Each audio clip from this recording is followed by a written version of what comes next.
Welcome to episode 184 of the CUInsight Experience. I'm Randy Smith, one of the co-founders of CUInsight.com, and this show is all about taking a deep dive with the leaders of the credit union movement that make it so great. This episode is brought to you by Motivosity. Motivosity is all about bringing amazing company cultures that help people be happier at work through building recognition, connection, and community within your credit union. Your employees are more engaged, and in turn, your members are too. Check out Motivosity, Motivosity. Today, I am having a conversation with Jennifer Borowy. Jennifer is the president and CEO of Michigan First Credit Union. So let's jump right in. Welcome to the show, Jennifer. Thank you. So glad to be here. I think this should be a lot of fun. For those who don't, not even for those who do know you, just a little bit of background. Where did your career start? And, most of us didn't grow up being like, someday I want to work in credit unions, right? What led you to credit unions and where you are today? I was actually working on my undergrad degree in middle school education in math and language arts. To your point there. Well, perfect. I was depositing one of the last paychecks for one of the side jobs that I got over the summer and noticed the local bank was hiring. And I got a job as a part-time teller through school and then fell in love with it. Fell in love with just serving people and helping people with their banking needs, and ended up going through National City Bank and later PNC Bank's retail development program. National City. So always been in Michigan, or was this Ohio? I mean, I grew up in Michigan, so I remember the old National City branches everywhere, right? So yeah, it was Ohio. Okay. I'm originally from. Yep. Yeah. Resident of Michigan, almost 6 years now, though. There you go.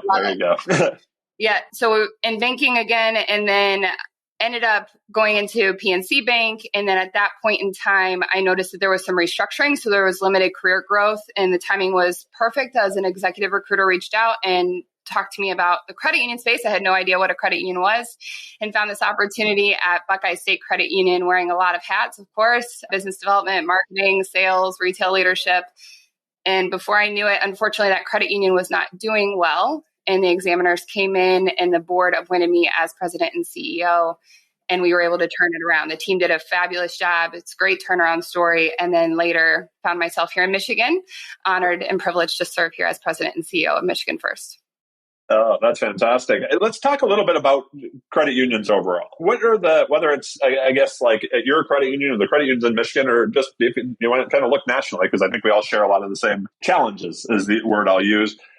What are the biggest challenges that we're facing as credit unions today? Probably a few different things that come to mind that we would all chat about. The first one would be attracting new members. That continues to be a challenge, and getting the word out there about the credit union space and about your credit union in particular, as well as technology. Of course, that's always changing, and everyone's trying to keep up there and thinking ahead instead of always behind. And then team member retention, always trying to do the new things to stand out for your team members. And then, of course, the regulatory pressure and burden that comes along with the role. Absolutely. I'd love to just quickly talk about that idea of trying to stay ahead a bit of the change in technology and advancement. How do you not chase the shiny objects? How do we know which one we need to be chasing, right? Well, my response is going to be, why not chase the shining objects? Give your team an opportunity to dream a little bit and know that you can take risks, and it's okay to fail, and just keep moving forward and just do the right thing for the members. Ultimately, as long as you're looking at what do the members want and you're listening to them and doing what it is that is best to serve them, to chase the shiny objects. That's fantastic. I love that. So a twofold question, and let's talk about some of these shiny objects that are what your team is chasing. What has you most excited that you all are working on? What has you most excited overall for credit unions out there as we look forward?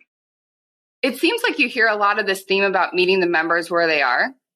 And we've had a lot of that conversation about both a digital and physical footprint.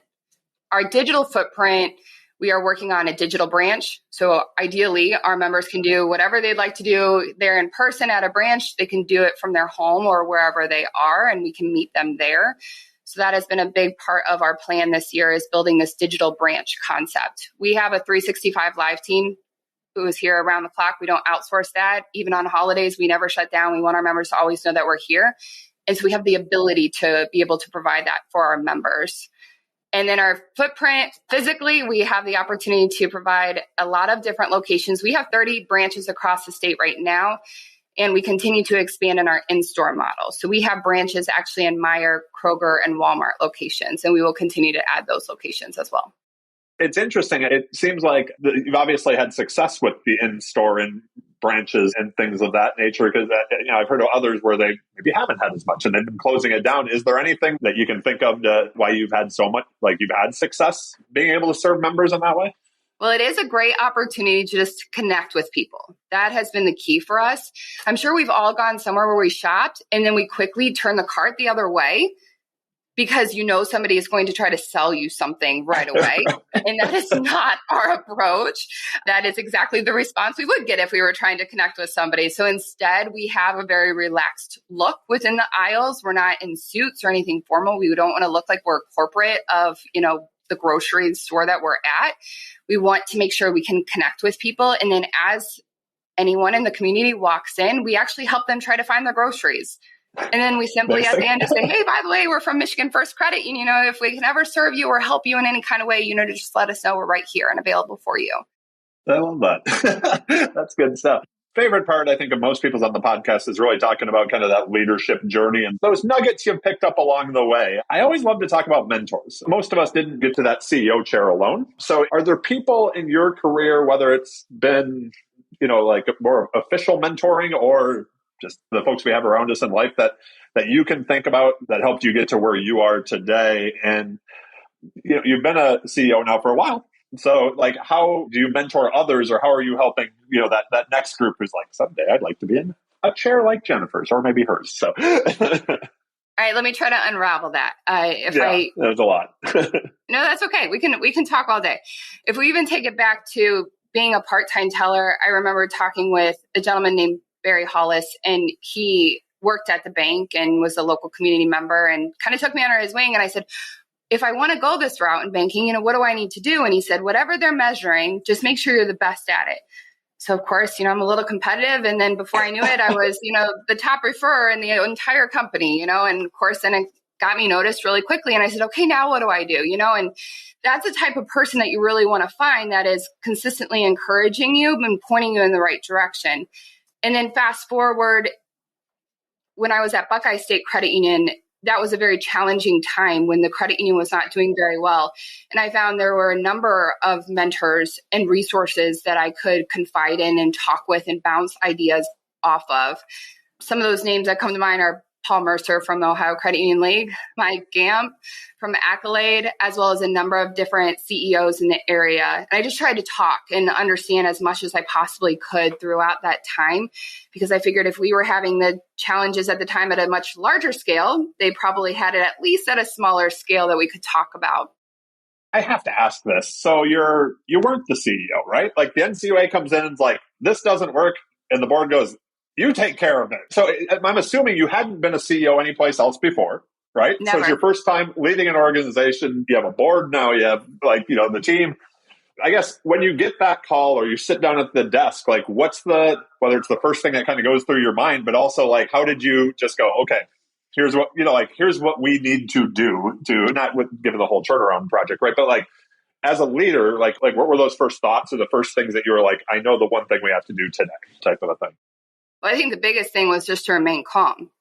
Everyone was watching me really quickly. And keep your cool. So I did not have all the answers, and I knew I wouldn't have all the answers. It was imperative that I asked as many questions as I could to the entire organization. And I had already been working with a lot of the organizations, so that part was easy. And we just dug in. I remember a period of 3 months where literally it was like 8 a.m. until, 10 at night. And I just made sure I had enough sleep just to unravel what was going on and try to figure it out and then build the team along the way. But we knew we had to work really well together. We had to stay very focused. And so once I discussed the vision with the team, we knew we had to move very quickly to be able to fix what was going on. So compare that to the transition to being the CEO of Michigan First Credit Union. Oh, so different.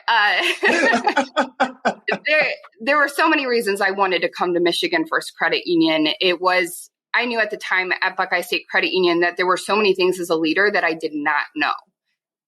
And one of the exciting parts about coming to Michigan First was that I had the opportunity to work with Michael Polis, who had been here for 20 years, for multiple years, and just learn from him. And I had a mentor with Patty Jones, our head of HR, as well as Michael Polis. And I got to just work side by side with Michael for 4.5 years prior to coming into the role, let alone the entire senior leadership team, and working with them along the way. And quite frankly, they taught me a lot.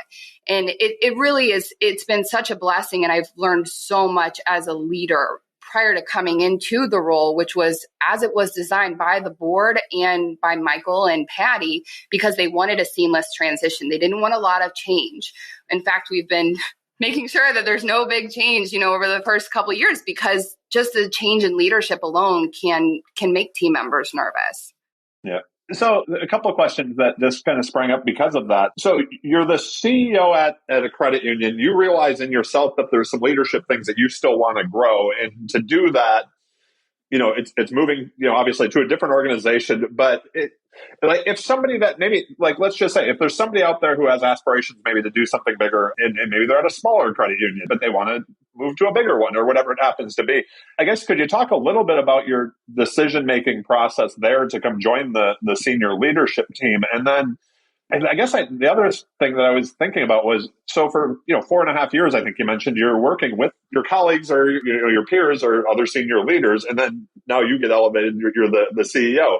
How was that transition? Or was there anything that you picked up along the way? Because, roles change, right? What was that transition like? Because, one of the great things about credit unions is many times people come up through organizations, right? And they go from being on the same, peer level to suddenly being more in that leadership position within the credit union. Was there any advice or anything that you did that you kind of look back on? You're like, yeah, it's made it a smooth transition to date because of that.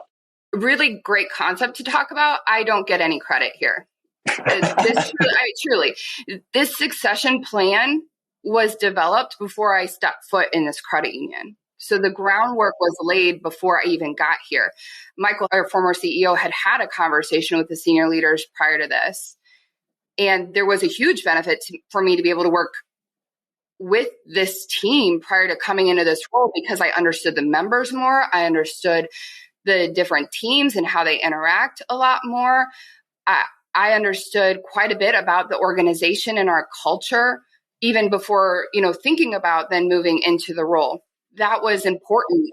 That forward thinking, we've had conversations in my house. We talk credit unions a lot, but with Jill, so often credit unions aren't thinking that way, where they're not like that forward thinking. And we've seen a lot of retirement mergers, where there wasn't the succession plan. So all of a sudden credit unions are merged out. So I think that's amazing. And I would applaud, obviously, everybody at the credit union who was part of that. That's really cool. I'd like to talk, before I move on to a couple other things, about the network and those people that you surround yourself with today. Who are those people that you bounce things off, and then also, it's important to also have those people who, I remember when I was first starting CUInsight, there was a lot of people I'd have ideas and they'd say, yeah, that's amazing. But the people that kind of I think I benefit the most from were the ones who are like, why would you do that? And I'd be like, please tell me more. Who are those people, whether it's on your team or not, that you have the people that surround you that'll kind of go, you got to explain this one more. What are you thinking right now with those ideas? Yeah, there are a couple things that I would answer with that. The first thing is, over the last couple of years, I have tried really hard to get outside of, the inside of the walls of Michigan First and get out there and connect with people. Of course, Chuck Holzman has been huge. Our attorney, is talking with him and understanding a little bit more. Patty Corkery as well with Michigan Credit Union League. And then there have been a number of CEOs here in Michigan that have just welcomed me and had lunch with me and had conversations with me. And truly, they just have made me feel so welcome. And I feel comfortable that I could just text them or give them a call and run something by them and just have a conversation. And I'm so thankful for that, especially not being from the area, and trying to connect with people. The other thing is, if we go back to the senior leadership team, I really am the lucky one here and the blessed one, because this team is incredible. And I'm sure everybody would say that, but I would argue that this team, that you look at the wealth of experience that they have, and you don't want a team that is just going to tell you, yes, of course you're right here. Of course this is the right direction. It's really not good for the organization. It's not good for me as a leader, and it's certainly not going to be good for them and their teams either. This team is so well designed, and the experience level and the knowledge that they each individually contribute is critical for the success of this organization. And the success has been proven, here at Michigan First. We always hear that idea of like that kind of almost, if you want to call it like the open door policy, and kind of that safe, like, you can push back against me. Like, how have you been able to create the dialogue with your senior leaders that you can have those back and forth conversations that like everybody might not agree all the time and feel safe? I guess I'm not sure what other word to use to be able to kind of push back if they aren't buying into something, let's just say. Is there anything that you've done that to create that type of space?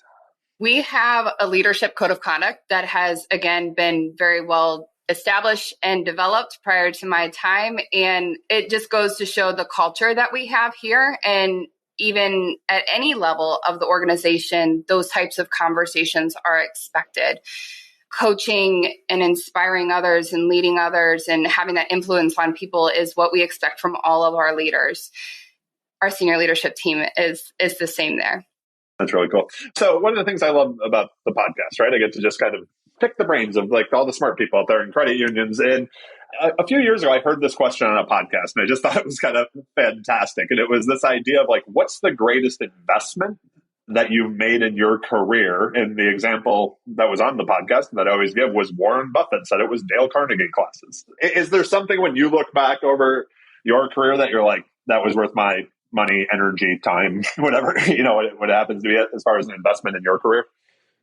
There would be two answers to that. The first one is when National City and PNC Bank were going through that transition, they had offered tuition reimbursement. And as I shared with you earlier, I thought I was going to be a middle school teacher. So it was very important for me to go back to school once I had made the decision to go into this banking career path and get my MBA. At the time, I realized what I could do is I could double dip on the tuition reimbursement if I completed my MBA in a year. So what I ended up doing was working full time and double up on those courses. And it was one of the hardest years in my career, but it was so worth it to be able to finish that. And I think I spent $1,000 out of pocket. But when you're early in your career, you don't have that much to be able to contribute to school in that way. So it was definitely worth it. The second thing was, as we talked about coming here to Michigan First, it was a leap of faith, to do this succession plan and sit back and be a student really for 4.5 years and learn quite a few lessons. And it was worth it. That's really cool. I'd like to talk about like leadership teams and building the people around you. You mentioned culture earlier, and the culture you have there at the credit union, and we all talk quite a bit about culture. But if you're kind of like taking it back to the beginning, and I know that you've been part of a pretty well established team there for a while, but when you're building a team, what is it that you're trying to find? Like, are there characteristics you're looking for? What plays into your decision-making process when you're adding someone to like your team, your direct reports? You are exactly right when it comes to value alignment and making sure that the candidate matches our culture. The other thing is making sure that the candidate has a heart to serve. In the credit union space, we are so unique in how we just listen to people and find a solution. And it's not all cookie cutter, right? There are a lot of things that we can do in this gray space. And we are looking for people that have a heart to serve, not just the membership, but our fellow team members as well. Is there something that just turns you off where you're like, nope, you won't fit here at Michigan First? We all have a little bit of ego in us, right? But ego usually does not do very well here. We don't walk around with, here's my name and here's my title and here's what I do. It's just not us. We are looking for people that are willing to roll up their sleeves. And if we had trash in front of the building, which this building is immaculate, but if we did, you would see our team members, no matter what their role is within the organization, picking up the trash because they're proud of this place that we have built together. And They want it to look the best that it possibly can for our members. I love that. So you have your team. How do you give feedback? Not asking you to mention names, but could you give an example? There's always those times where maybe the outcome wasn't what we hoped for. So how have you, I guess, learned to give that feedback and maybe even turn it around into a learning experience or an opportunity or whatever it may be? As a leader, we should also self-reflect. So it is natural for things to go sideways. We can all agree to that. There will naturally be conflict. When you have those types of conversations, it is important to just open it up and almost debrief about the situation and talk to the team member and ask, what were your thoughts about this? How could it have gone better? And perhaps what you might find is that the team member self-realizes along the way that, oh, okay, they could have done this better. But oftentimes when things go sideways, as a leader, we should always reflect and look at ourselves. Could we have communicated this differently? Could we have given better direction? How could we have been more clear? And all of those are really healthy components of a good working partnership. That's true. And, I've asked that question a lot, and you may be the first person who said we should reflect back on ourselves too on what we could have done. So I absolutely love that. I think that's been, I'm sitting there going, you're right. I was not, again, people can't see me, but I was nodding my head. You talked about going back to get your MBA. We've probably all read a lot of these business books and things like that. I'd love to ask the question, what makes a good CEO today? Or maybe even just a leader in general. I think that some of the leadership books maybe haven't aged as well as from that are classics. So when you think of 2024, what is it that makes a good CEO? Transparency and collaboration are the two things that come to mind. Transparency is critical. I probably over-communicate as a leader, but I would rather it that way. It's really easy to celebrate successes, but it's healthy to talk about what are the business challenges, because we all have them. No matter what business there is, there's always going to be a business challenge. And the team gets that. I stand up in front of, Team Learning Day, and we have 500 team members, and I'm saying, yeah, we did really well here, but hey, look, this is a challenge. And they get that, and they all embrace that. And we're very lucky because, again, that everyone is all on the same page there. And that does help us move forward a lot quicker than if we tried to hide that. Nothing feels good about hiding that information because it just is what it is. It's a fact.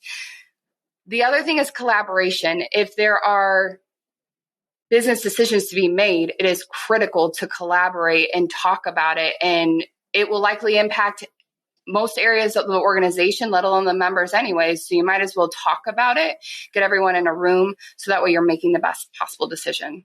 Could you talk about that? Obviously there's inside the credit union, your colleagues, your teammates, but then you also have your board who are representing the members and your boss, the board. That to me, I know as friends have become CEOs, even if they were part of board meetings and had presented to the board before. It's a different relationship as the CEO with the board. When you were talking about collaboration, is there the collaboration upward, too, with the board where you suddenly have 9 or 10 or 7 or however many bosses, right, like that are there? Any tips or, for that new CEO, or quite honestly, I think we all learn from this. There's something we pick up no matter how long we've been a CEO. So anything there when it comes to the board communication? Again, something that I really cannot take credit for, but as part of the succession planning process, it really was well designed. And during strategic planning prior to the transition, the board and then Michael Polis, our former CEO, and I sat together and we talked through whose role and responsibility what is. And we actually created, a chart together. So we understood the clear lines of what the board's responsible for, what I am responsible for, what my team is responsible for, and then ultimately who's expecting to communicate what. So that way then later, as things come up and we're trying to move very quickly, we all know the lane that we are in to help just sort through that a lot quicker. You talked about moving quickly, and this was a question we recently moderated a panel of CEOs, and it was one that I absolutely loved kind of talking through and asking about was the idea when we are trying to change, when we are trying to financial services is changing very quickly. When we're trying to change, how have you found to communicate with your 500 team members to make sure everybody's kind of coming along on the same way. I mean, everybody, you need to get that buy-in, right? Like all the way through the organization. And the same being said, like making sure that vision is bought in by the board as well, right? Like as you're moving this organization as a whole forward. I guess any tips, tricks you've picked up along the way, or just the strategies that you use to make sure that communication is flowing all the way through and everybody kind of sees that vision? Change is difficult for anyone, no matter what the size of the change is. We talk a lot about that within our culture. And anytime we're announcing any kind of change, we will follow it up with the why. It goes back to the transparency. We talk about what got us to this place and why it's critical. We can talk about Blockbuster, right? And the challenges that were presented there and the inability to adjust. And we talk about that within our culture because it's so critical that we together as an organization are able to adjust.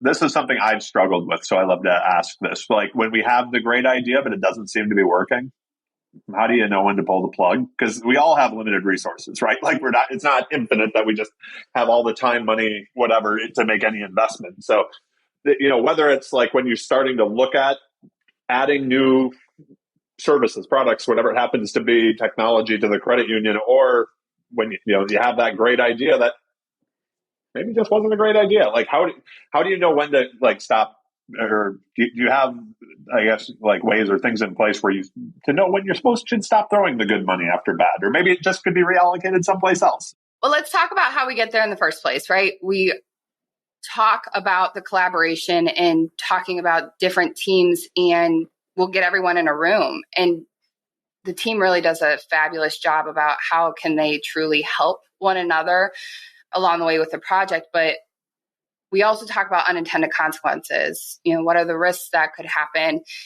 to try to get ahead of that? However, we also believe in sharing successes and failures right away. It is critical that we're also talking about what isn't going well, right? Again, business challenges happen. So what is not going well? If we know what the end goal ultimately is, we hold tightly onto those values, but loosely onto those methods. I like that. So that way we're still following our culture, but doing it the right way.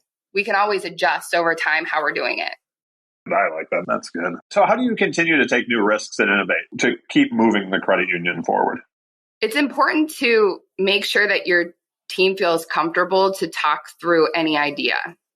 They may not have all of the ideas sorted out in their head, but if you provide that comfortable environment to at least share a piece of what they're thinking about, a lot of times the team will come together and figure it out together, and it becomes this really great idea. The other thing is, once the team talks about this great idea, it's no longer so-and-so's idea. It's not one person's idea. It's collaboratively the entire team's idea. And there's less emotional ties then at that point too.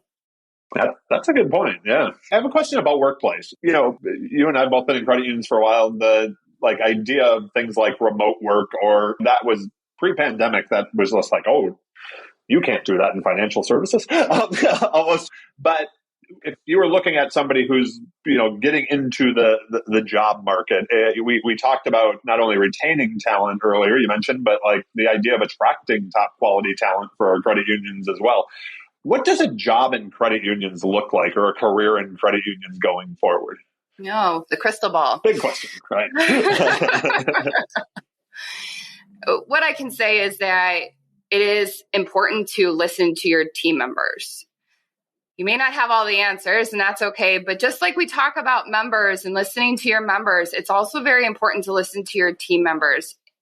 And they'll share with you as long as you make them feel comfortable to share what's on their mind. And you may not be able to say yes all the time, but at least you can explain why it doesn't make sense at that time. And hopefully, as you continue to listen to team members, you're able to adapt over time. And I think, again, that goes back to just making sure that you're flexible and that you're listening and adapting as you need to.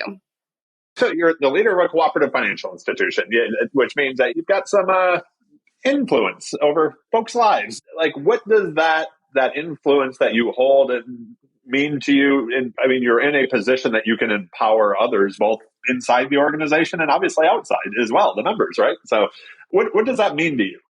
We talk a lot about this, actually, that, we really have a special opportunity to make a difference in people's lives.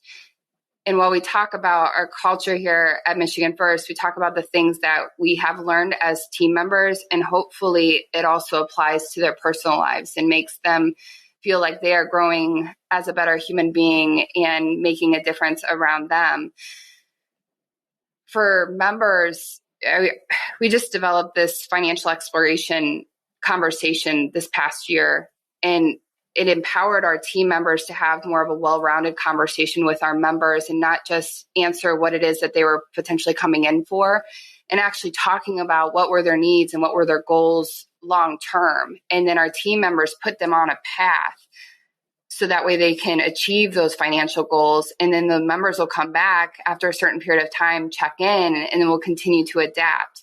A lot of times we talk about credit unions doing special lending and just advising on credit reports, but we have so much more of an opportunity to make a difference in people's lives with other things like their savings and their financial goals in life. Can I ask? I'd love to hear a little bit more about that. So was this like the financial exploration? Was it like a training that was like kind of like frontline wide or all the way deeper? Or was it, I guess, learning to ask more questions, listen better? That's so intriguing to me, right? I love the idea of being less kind of transactional and more like you still do the transactions, but like, you mentioned it earlier. What's the why, right? Like what's the why even for the members on what they're trying to accomplish in their lives too, right? And how can we help? So where did that, was this like a program that you like came across, you developed in-house? What we found was that there was a really great opportunity for us to train our frontline, if you will, as you called it, or we call them FSRs, and help them or empower them to slow down a little bit with their conversations. We've always talked about providing unique solutions for our members. That's not a new thing, but to slow down and actually have a full conversation is unique. And what you'll hear as a common theme behind our culture is, of course, the heart to serve, but also leadership. Leadership is a big part. And so there was a training component with this where we not only trained, our FSRs, our frontline team members that are serving the members on how to have that conversation, how to document it, and how to follow up with the member and encourage the member along the way, but then also how to train the assistant manager on how to coach that FSR on how to have that conversation. Then we took it a level further where then we train the branch managers on how to coach the assistant manager on how to coach the FSR. And there's a lot of value in that because, again, you're continuing to try to teach leadership and coaching, and there's always something to learn there. And it ended up being a really valuable program for our organization. Okay, this is a complete scratch my own itch here, going down a rabbit hole, but because I absolutely love this. So, like you mentioned very early on, some advice that you received, and it was like, find out what's being measured. And, the competitive side comes out when people notice. So as you're telling the people that are dealing with the members to kind of slow down to learn more, did you also then change like the metrics that you're measuring on as well to be like, okay, we can't be like, you have to do 100 tasks if we're saying don't do it. Was there a whole, I guess, did you have to kind of take a look at everything as far as like what you were measuring, incentivizing, as like what was a successful interaction? A few things come to mind. We have service standards where we want to serve the member under a certain period of time, right? We don't want the member waiting an hour in the lobby to be able to serve them. However, if you're telling the FSRs to have a longer conversation, that is going to be one of the things that unfortunately happen is members may wait for a little bit longer, but hopefully that experience is valuable enough that then they enjoy the experience. The other thing was not everybody has the time when they're with an FSR to be able to have that full conversation. So you don't want to penalize the FSR for that. So more so it was about just being flexible along the way. And what you'll find is that we really actually don't say everyone always has to do this, right? It's just more of do what makes sense. We provide, guiding principles to our team members and trust that they're going to have the right types of conversations. That's cool. Yeah. And if they're exposed and trained on it, then They should, right? Like so. Before I move on to the rapid fire questions, I hate this. I'm watching the clock, and I know we've got to move on to the last section of the show. But was there anything that you hoped I was going to ask you, or that we were going to talk about today that I didn't bring up? Let's talk about listening to the members. We have surveys for our members, whether they do, an online transaction, a mobile app transaction, ATM transaction, teller, open up account, loan app, and we read through every single one of those. And it's really cool actually to share this information. I was very excited to talk about this because when you call a member after completing one of those surveys and say, we're listening, can you tell us more? It goes so far with that member because they actually believe that you're going to read in the survey and you're going to listen to them. We developed our mobile app and our online banking all in-house. And just as an easy example, our technology solutions team will actually call the member and say, I know you were talking about this feature that you wanted. Can you tell me a little bit more about that? And because we do this in-house, we're able to quickly adapt and be able to add that enhancement, assuming it makes sense, or at least have that conversation and educate the member where they could achieve whatever it is that they were trying to do. So you mentioned the person from the technology side calling the member on that. Who's making these, who's responsible for these calls? Who's calling the member? Who's seeing the surveys? That sounds amazing, right? We'd all almost love to get a phone call. I mean, Delta sends me the survey after every flight, and I've never received a phone call from Delta saying, so, hey, talk about this more. So quite honestly, I don't do the survey anymore. Members are truly shocked. I would be too. So how do you make sure that is happening? Who's seeing the surveys, right? I assume they're just not all coming to one person is the only person that's calling the members. You have a lot of members. So we do have a lot of members, but we have a member survey system. Okay. And it then gets assigned to whatever local area that the member did the transaction. If it's an online transaction, it does go to our technology solutions team. Depending on how the member answered, perhaps then it goes to another part of the organization and another team to make that call. But any member of our team is willing to make a phone call to one of our members. It's why we're here, right? To service our members really well. I love that personal touch. Everybody likes to be heard, like you said, right? So, okay, as we wrap this up, we're going to have a little bit of fun with the rapid fire questions. It wouldn't be the podcast without them. So the questions are rapid, but your answers don't have to be. So what was the very first job you ever had? The first way you earned $1? First professional job was as a part-time teller, as I mentioned earlier. I actually did some accounting work at an Acura car dealership prior to that. When was the last time, whether personally or professionally, you were just like, I'm amazed. That's amazing. Last week, we had the privilege to be able to take our 2 daughters on a spring break trip. And we went to go see Niagara Falls. That was truly amazing. And I was really worried the girls would just see the falls and be done within 2 minutes. But to our surprise, a few days later, they still were just as astonished. So that was a true win. How old are they? 8 and almost 11. Back when everything was kind of shut down, we drove up from Connecticut he was probably about 9 at the time, and he was blown away by Niagara Falls as well. And it was the first time I'd ever been as well. So I can see why. That's a neat experience. Is there anything that you're currently working on? What's taking up that self-growth, that personal growth space? We can never master leadership, right? Right now, I would say you're always striving to do things better, faster, and with more quality. And that has been consuming in terms of something that I have been trying to do better at and continuing to reevaluate my time and the best use of my time and the biggest impact that I can have on the organization. I can't give this a full-blown recommendation yet because I'm only about 3 chapters or 4 chapters in, but so far I'm fascinated. It's this Time Management for Mortals book. That's 4,000 weeks. That's basically what we have in our life. It's 4,000 weeks, but it basically is telling us to slow down. So far is what I'm getting at. So something that I found in myself and others is when leading an organization, this maybe it talks about we only have so much time, right? Is that it can consume us at time. You talked about that at the previous credit union, sun up till sundown, just hoping to sleep. That can often get in the way of personal relationships. You just mentioned your beautiful family. What have you lived and learned to create some of that balance? Actually, I don't like the term work-life balance. The integration that you've learned over your career that you can share. We actually do not use the term work-life balance. We do say when at home and when at work. That looks different for everyone. We all need to figure that out in our own way. And ultimately, it boils down to being present, right? Of course, quality time and doing the most with your time, but also being intentional. For me, I can I can say that between October and February is more of a busy season for me personally in this role.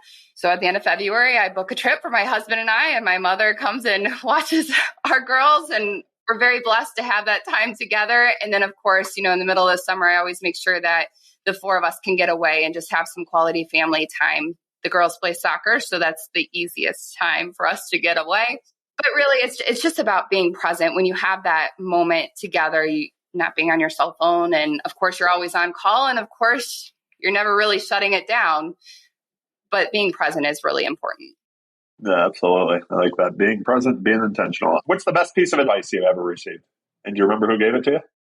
Yes. I had a member give me a call shortly after moving into the role. And we talked on the phone, and she said that we are all given a start date and an end date. And what matters is what you do in between those days, how you treat people and make this a better place. And I think about that quote quite often. That's beautiful. What's something that you own that you really should just throw out? Can we not talk about this one? Oh, it's so embarrassing. We moved to Michigan 6 years ago. We were so proud of what we got rid of at the old house. And here we are again, just the boxes that we probably should just get rid of. Now you're like, how did this basement fill up again? Right. Mm-hmm. Yeah. I remember once I lived down in Florida for about 3 years. And when I was moving to South Carolina after that, I still had boxes that I hadn't unpacked from my move from Michigan. And I'm like, I really shouldn't pack these again. I never even opened them. Right. So what's the greatest album of all time that one you could listen to from start to finish? Yeah, I don't really have an answer for this one. I grew up around music. My dad was heavily involved in music, so I could listen to just about everything. Yeah, it is. This question came from NCUA Chairman Harper, and it's not about regulations. Who plays you in the movie or biopic of your life? It is scary to think about how much your kids are like you. You see the tendencies that they have no matter what the age is. And so I would say my oldest daughter, Miley, she's a spitting image of me. Some of the ways not so great. I've asked that question probably about 100 times, and that's the first time an answer like that's come up. I love that. Absolutely. Is there something you're currently reading, or is there that book that you think everybody should read? We encourage our leaders to read The New Gold Standard, and it's based on Ritz-Carlton and that member service or guest service in their case. And that is one that we would highly recommend. When you hear the word success, who's the first person that comes to mind? As I shared with you, I had the opportunity to work with Michael Pulis for over 4 years, and the success that he had at Michigan First, I have never seen anywhere else. To grow this place to, $1.5 billion in assets and to get close to 500 team members all on the same page with culture and just truly focused on the member is absolutely incredible. And he's so innovative. We have a bowling center in our basement. I can't make this up. So he was never afraid to take risks, and always for the right reasons. That's fantastic. Well, the last question I have for you, any final thoughts you'd like to share? Do you have any asks of our listeners? Thank you for the opportunity to speak. It's really, truly, it is an honor and a privilege to talk on behalf of Michigan First and to share some things, along my journey. And the credit union space is really so unique with just people helping other people and just never losing sight of that, right? And it is so important that we're always striving to do the right thing and whatever it looks like for you and your credit union, but never to lose focus on your members and what's important to them. That is the perfect way to wrap this up. Thank you so much for being here, Jennifer, on the show today. I greatly appreciate it. I look forward to our paths crossing someday. If people have questions of you or would like to get in touch, what's your poison? Email, LinkedIn? How can we find you? Yes, of course. Feel free to find me on LinkedIn. Absolutely. There you go. We will link to that in the show notes, plus everything else we talked about today. Thank you again for being here, Jennifer. I hope you have an amazing rest of your day. Thank you, Randy. A few things before we go. Please make sure to check out our sponsor, Motivosity, in the show notes. Motivosity is all about building amazing company cultures that help people be happier at work. We love that. Please also subscribe to the CUInsight Experience on your favorite podcast player. We are on them all. And if you're looking for a book mentioned on the show, a quick Google of the CUInsight Experience podcast book list, and your next read is on its way from Amazon. Last but certainly not least, I want to thank all of you for listening. Y'all rock, and I appreciate each and every one of you. Be well, friends.